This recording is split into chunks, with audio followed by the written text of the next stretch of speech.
Chaque individu possède un microbiote qui lui est propre en termes de combinaison d'espèces. À l'instar de nos empreintes digitales, nous portons donc chacun notre signature bactérienne personnelle. Le microbiote intestinal peut être considéré comme un organe fonctionnel du corps humain, rendant chaque jour d'inestimables services à son hôte. Il est en étroite interaction avec notre intestin et joue différents rôles majeurs. Ainsi, il exerce des fonctions métaboliques essentielles à la digestion.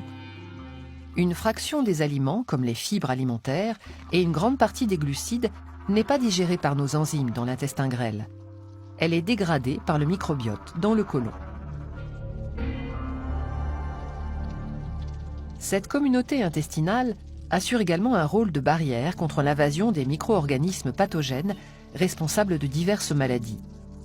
Non seulement le microbiote les empêche de s'installer en occupant le terrain, mais les bonnes bactéries du microbiote luttent directement contre les pathogènes par compétition pour les mêmes nutriments et par la production de substances bactéricides.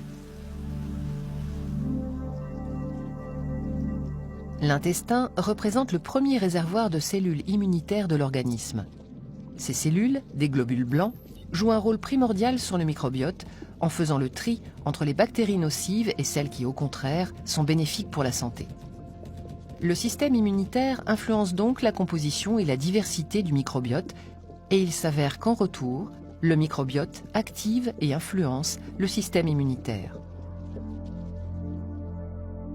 Le stress, la fatigue, une alimentation déséquilibrée ou la prise d'antibiotiques réduisent la variété des micro-organismes présents.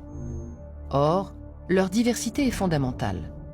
Une chute de 30 à 40% de cette diversité peut provoquer l'apparition de certaines maladies chroniques, diabète de type 2, problèmes hépatiques ou cardiovasculaires. Inversement, en modifiant la composition du microbiote, on pourrait prévenir certaines pathologies. Le microbiote intervient sur la digestion, mais aussi à divers niveaux sur le fonctionnement de notre organisme. Son interaction avec le cerveau est un élément dont on commence à peine à mesurer l'ampleur. Il nous faut donc accepter d'être des êtres non indépendants, hébergeant d'autres êtres vivants qui nous sont indispensables. Respecter et cultiver cette symbiose active est probablement une clé majeure de notre santé.